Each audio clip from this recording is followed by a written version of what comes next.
Hello there, Paul Michael Bales here from FlatEarthSociety.org. Today I want to read to you a book called Kings Dethroned, and it's by a man named Gerard Hickson. There's a picture of Gerard Hickson within the book. I want to read to you page 6 and 7.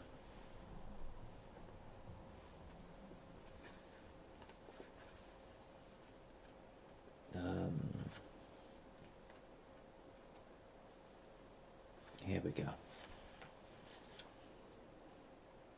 And now,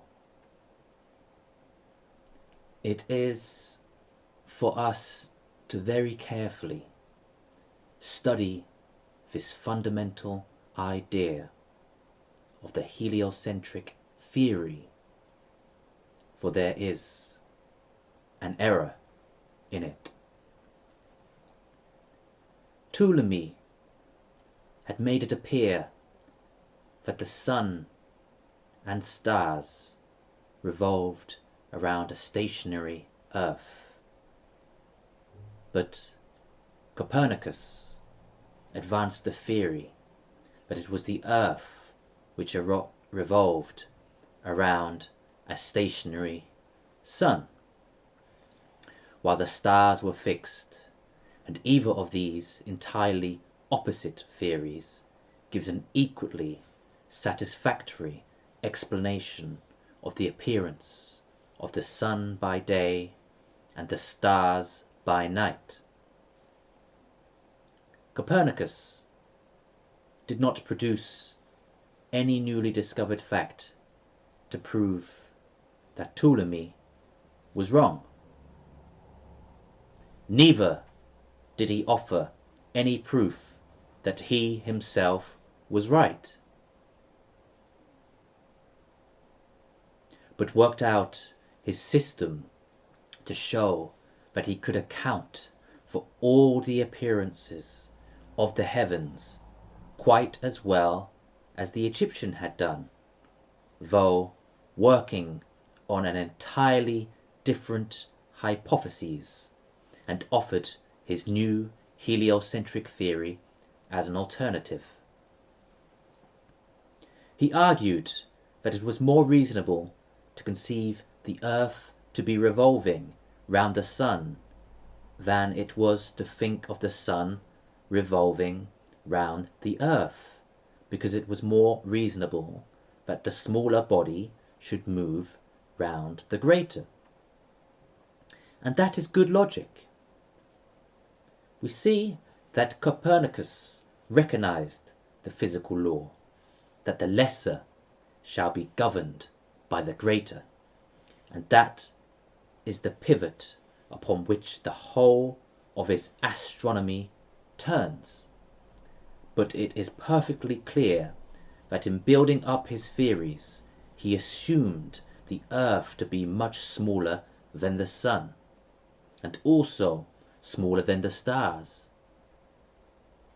And that was pure assumption, unsupported by any kind of fact.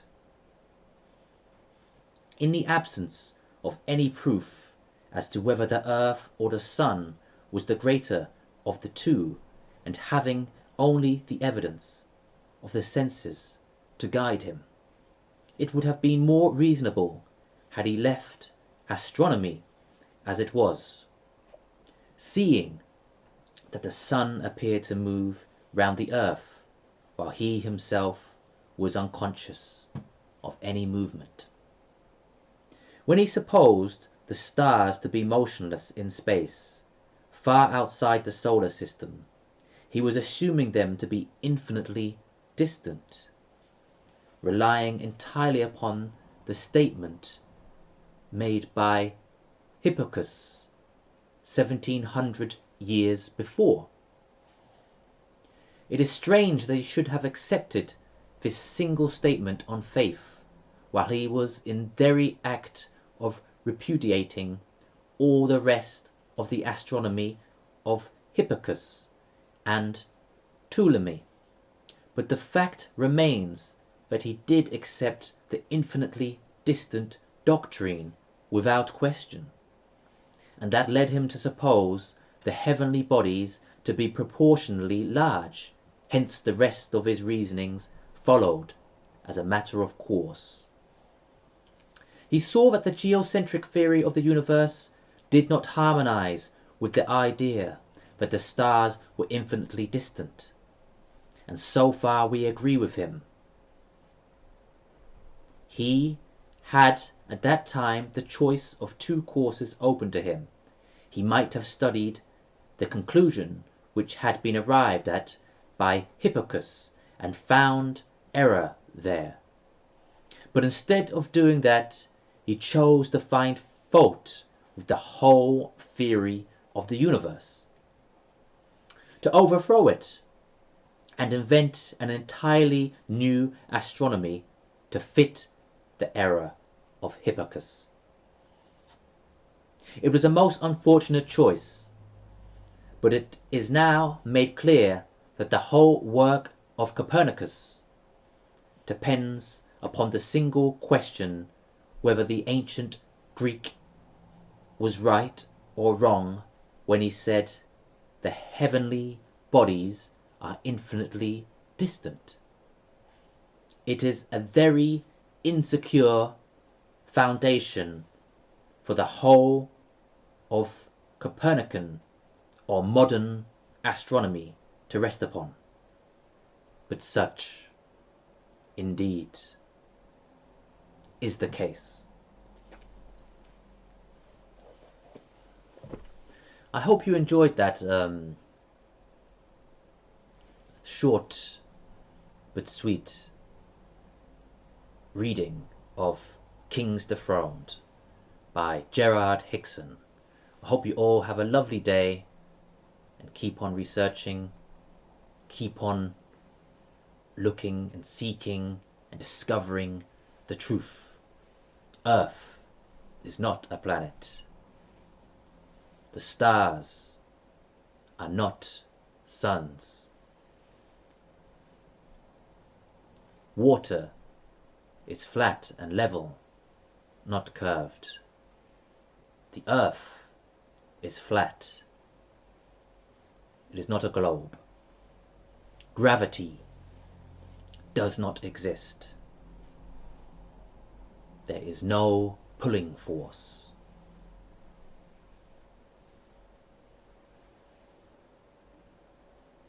Nuclear weapons are a hoax.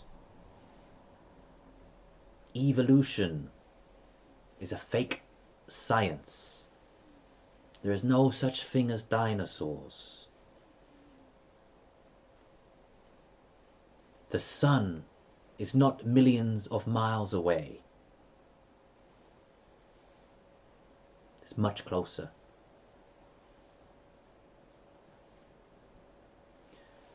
The earth does not spin around the sun. In fact, it doesn't move at all. And the sun goes round the earth.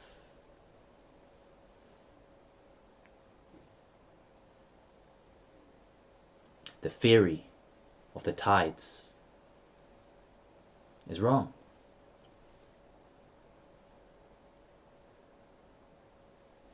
The earth does not cause a shadow on the moon during the eclipse. The sun does not give its light to the moon. The moon has its own light. That's why it's called moonlight.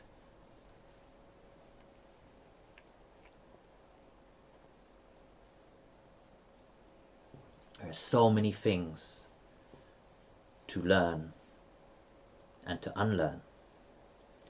Big Bang, more fake science. The Big Bang never happened. Black holes don't exist. The theory of relativity is just that, a theory. and unproven, as is gravity.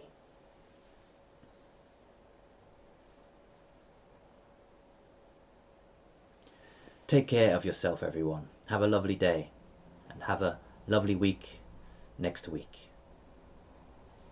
Take care.